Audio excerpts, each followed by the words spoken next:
नमस्कार दोस्तों, मैं आयुष आपके अपने YouTube channel education with Ayush में स्वागत है। आज हम पढ़ेंगे जो हमारा क्या था, पोषण था। पोषण की आवश्यकता क्यों पड़ती थी, पोषण होता क्या है, उसके बारे में हम पढ़ के आए। अब वही पोषण से या बोलेंगे जो भोजन होता है, पोषण का मतलब होता है पोषक तत्व को प्राप्त करना, है ना। भोजन से हम क्या प्राप्त करेंगे, जो पोषक तत्व होंगे उन्हें प्राप्त करेंगे। वही क्या कहलाता है, वही हमारा कहलाता है पोषण कहलाता है ना। फिर आगे बढ़ते हैं। अब पोषण जो हो गया या फिर बोलेंगे भोजन जो हो गया, भोजन को अगर हम बोलेंगे उसमें क्या क्या चीज होना चाहिए या किन किन चीजों से हमारा जो शरीर है वह हमारा सही रूप से कार्य करेगा। कहने का मतलब है कि हमको किन किन चीजों की आवश्यकता होती है कि हमारा शरीर पूर्ण रूप से संतुलित रहे, या कहेंगे कि हमको पूर्ण रूप से हमारा एनर्जी, जो ऊर्जा और क्या जो कार्य करने की क्षमता, रोगों से प्रतिरक्षा, है ना, ये सब हमको कब मिलेगा, है ना।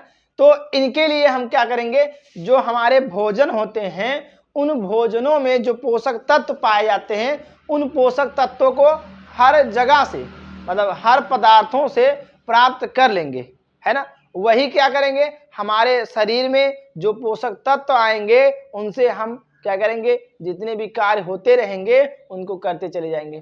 जैसे कुछ ऐसे होंगे पोषक तत्व जो हमारे शरीर को क्या करते हैं, शरीर को क्या करते हैं, मोटा ताजा करेंगे।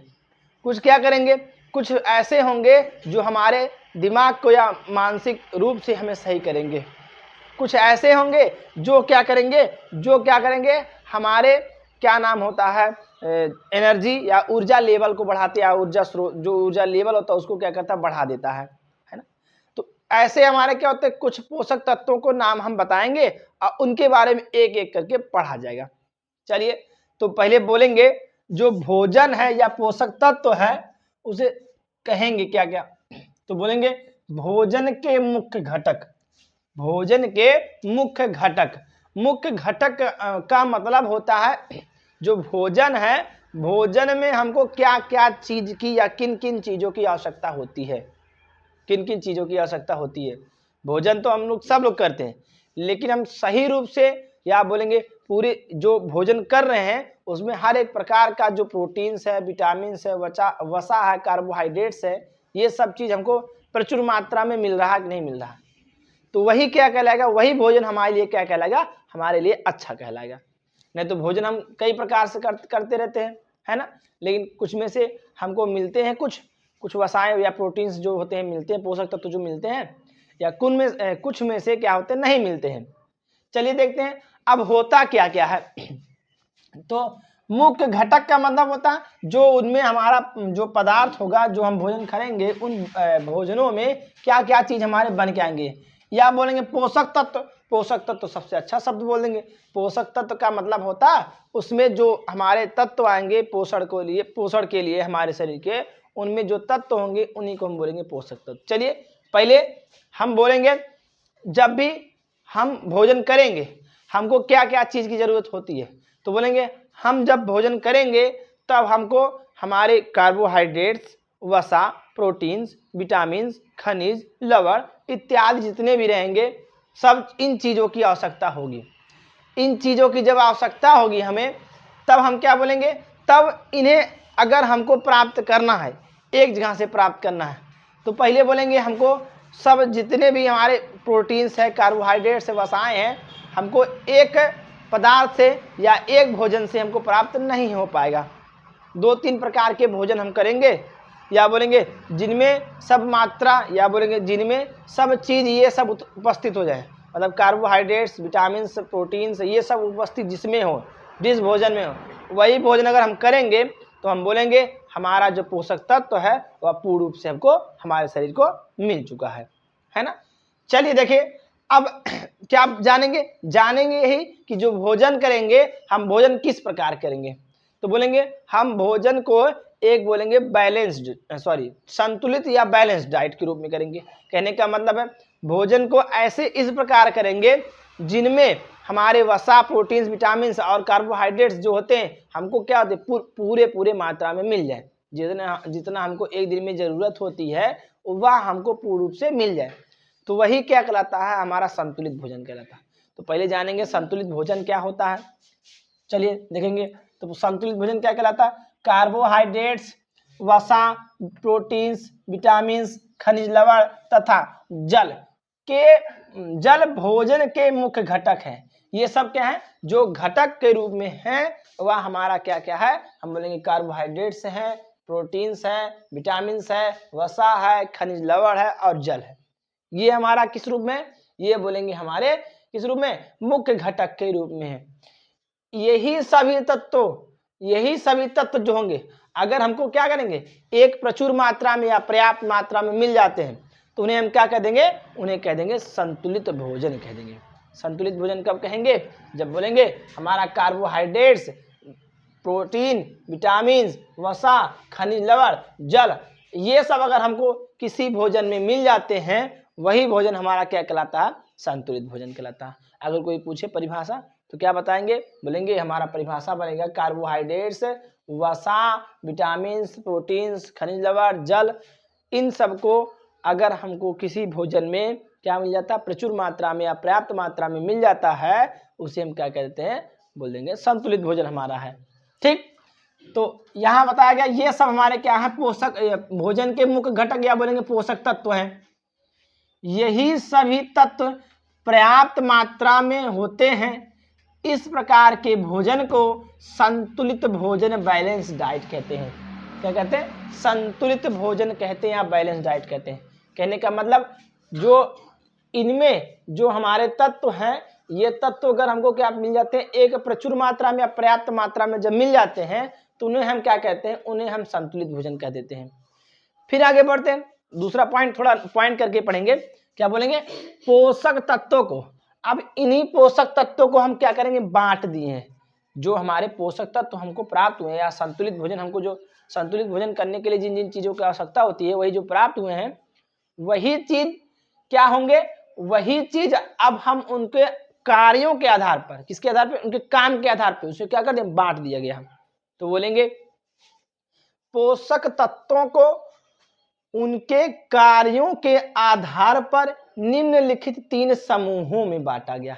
किस रूप में बांटा गया, बोलेंगे 3 समूह में बांटा गया है।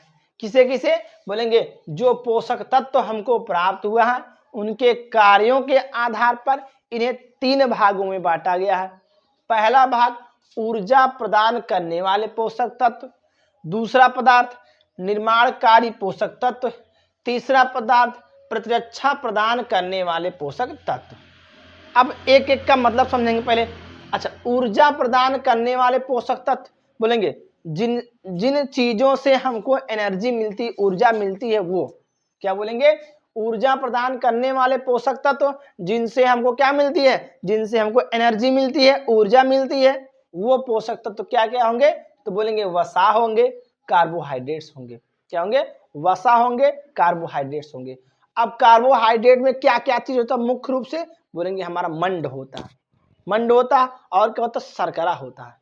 मंड क्या होता है, शर्करा क्या होता है, ठीक ना। जो हमारा क्या होता है, शर्करा का मतलब होता क्या, चीनी के रूप में, हम ग्लूकोज के रूप में बोल सकते हैं, है ना। मंड जो होता है बोलेंगे आलू हो गया, जो आलू में मीठापन होता है उसके कारण हो जाता है ना। तो बोलेंगे ऊर्जा प्रदान करने वाले पोषक तत्व कौन कौन से होंगे, हम बोलेंगे कौन कौन से, वसा होंगे, कार्बोहाइड्रेट्स होंगे। याद करेंगे हम लोग क्या, हम लोग क्या याद करेंगे, जहां से हमको एनर्जी मिलती है, जो ऊर्जा प्रदान करने वाले पोषक तत्व होते हैं कौन कौन से होते हैं, बोलेंगे कार्बोहाइड्रेट्स और क्या होते हैं, वसा होंगे। 1 नंबर का क्वेश्चन आ सकता है। दूसरा क्या बोलेंगे, निर्माणकारी पोषक तत्व। निर्माणकारी का मतलब क्या होता है, हमारे शरीर में जब हमारा कोई पार्ट या क्षति हो जाता है, या कोई अंग हमारा क्या होता है, क्षति हो जाता है या नुकसान मतलब चोट लग जाता है ना, तो उसे क्या करते हैं, उसके ऊतकों को बनाने में, जैसे हम क्या, हमको चोट लग गया है ना, अब हम देखते हैं हमको चोट लगे तो हमारे यहाँ से इतना मसल्स या जो भी स्किन है कट गया है, कट गया ना। अब हम क्या करते हैं, उस पर दवा लगाते हैं, है ना, या अभी जो चीज़ हम दवा खाते हैं, लगाते हैं कि नहीं लगाते। अब वही जो भी हमारा स्किन हटा हुआ है उसको तो हमको भरना है कि नहीं भरना, तो उसे भरने के लिए ज़्यादा मात्रा में हमको क्या चाहिए, प्रोटीन चाहिए। क्या चाहिए, प्रोटीन। मतलब कहने का अगर प्रोटीन हमको मिलता रहेगा तो हमारा जो चोट है जल्दी से कवर हो जाएगा या जल्दी से भरा जाएगा। आगे बढ़ते हैं। प्रतिरक्षा प्रदान करने वाले पोषक तत्व।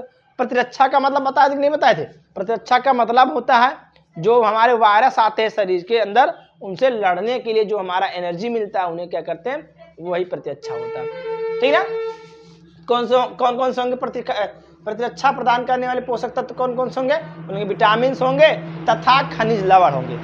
कौन कौन से होंगे? विटामिन तथा खनिज लवण, है ना। ये सब हमारे क्या होंगे? प्रतिरक्षा प्रदान करने वाले पोषक तत्व होंगे। तो बात समझ में आया। अब एक एक करके हम पढ़ेंगे जो हमारे पोषक तत्व हैं।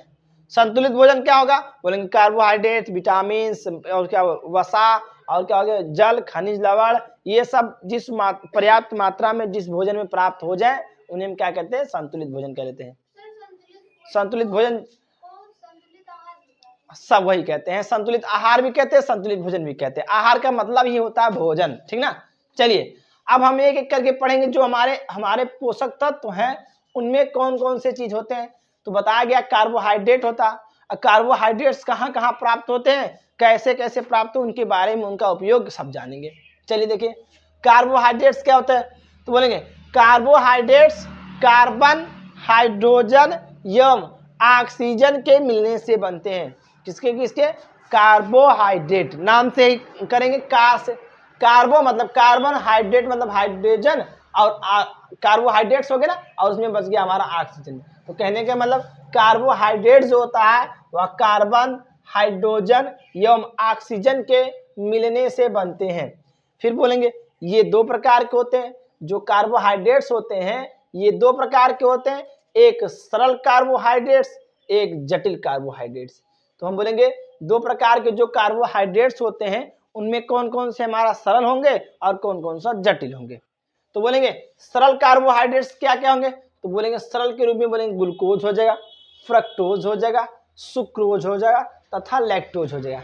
ये सब हमारे क्या हो जाएंगे, ये हमारे हो जाएंगे किसके रूप में, हम बोलेंगे ये हमारे हो जाएंगे सरल कार्बोहाइड्रेट्स के रूप में।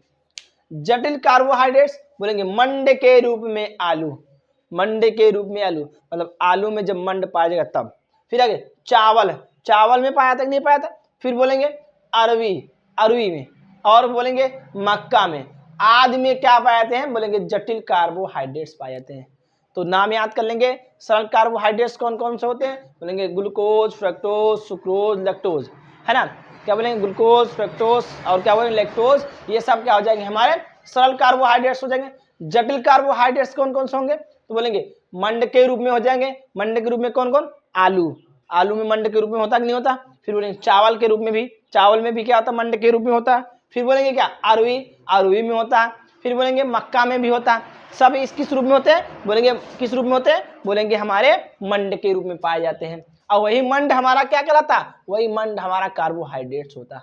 मंड बताया गया था कि नहीं बताया गया था, देखो बताया कार्बोहाइड्रेट्स में क्या क्या होते हैं, मंड व शर्करा होते हैं, है ना। शर्करा कहाँ पर प्राप्त हुआ, बोलेंगे सुक्रोज, ग्लूकोज, फ्रक्टोज, सुक्रोज और क्या होता है लैक्टोज, ये हमारे किस रूप में होते हैं, सरल कार्बोहाइड्रेट्स के रूप में होते हैं। जटिल कार्बोहाइड्रेट्स में बोलेंगे मंड के रूप में जो पाए जाएंगे, आलू में पाए जाएंगे, फिर चावल में पाए जाएंगे, अरवी में पाए जाएंगे, मक्का में पाए जाएंगे, इस सब में क्या पाए जाएंगे, जटिल कार्बोहाइड्रेट्स पाए जाएंगे। फिर आगे बढ़ते हैं, कार्बोहाइड्रेट्स के उपयोग पढ़ेंगे। उपयोग क्या क्या होते हैं, तो बोलेंगे कार्बोहाइड्रेट्स के निम्नलिखित उपयोग है। पहला, यह जैविक कार्यों के लिए ऊर्जा प्रदान करता है। ये बताया गया था ना, ऊर्जा प्रदान करने वाले पोषक तत्व कौन कौन से होते हैं, वसा होते हैं, कार्बोहाइड्रेट्स होते हैं। तो पहला उपयोग क्या बताया गया, यह जैविक कार्यों के लिए ऊर्जा प्रदान करते हैं। क्या करते हैं, जो जैविक कार्य होता है उसके लिए क्या करते हैं, ऊर्जा देते हैं। जैविक कार्य का मतलब जो हमारे दिन में, या बोलेंगे दिनचर्या में, या दिन भर, या बोलेंगे जो जीव है उस जीव के जो दिनचर्या है उसमें क्या करता है, अपना एनर्जी देता रहता है। कौन देता है, कार्बोहाइड्रेट देता है। फिर आगे बढ़ेंगे, ग्लूकोज को कोशिका का ईंधन कहते हैं। जो ग्लूकोज होगा, जो कोशिका होती है उस कोशिका का ईंधन कहते हैं। अतः यह शरीर को क्या करता है, तुरंत ऊर्जा प्रदान करता है। जो ग्लूकोज होगा, है ना, देख क्या करता है, वहां पहली बात तो जो हमारा कोशिका होता है, कोशिका का क्या कहलाता है, ईंधन कहलाता है। फिर क्या बोलेंगे, यह तुरंत ऊर्जा देता है किसको, हमारे शरीर को। अगर हमको कोई चीज, अगर हमको देखते हैं कभी थक जाते हैं तो अगर हम लाके ग्लूकोज को क्या करते हैं, मिक्स करके पानी में अगर हम पी लेते हैं, है ना, तो हम देखते हैं हमको कुछ ना कुछ एनर्जी आ जाती है। जैसे हम क्या करते हैं, नींबू पानी भी पी सकते हैं, तो हमारा ग्लूकोज के रूप में कुछ ना कुछ हमारा बना देता है ना। आगे चलिए, ग्लूकोज को ग्लाइकोजन के रूप में यकृत कोशिका में संचित किया जाता है। ग्लूकोज जो होता है, ग्लूकोज, अब इसे चेंज कर दिया था, किस रूप में चेंज कर दिया था, बोलेंगे ग्लाइकोजन के रूप में। तो बोलेंगे ग्लूकोज को ग्लाइकोजन के रूप में यकृत कोशिका में संचित किया जाता है।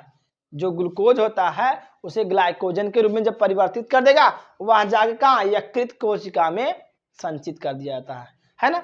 ये हमारे क्या हो जाते हैं, जो कार्बोहाइड्रेट्स होते हैं उनके उपयोग हो जाते हैं, है ना। समझ में आया पूरा।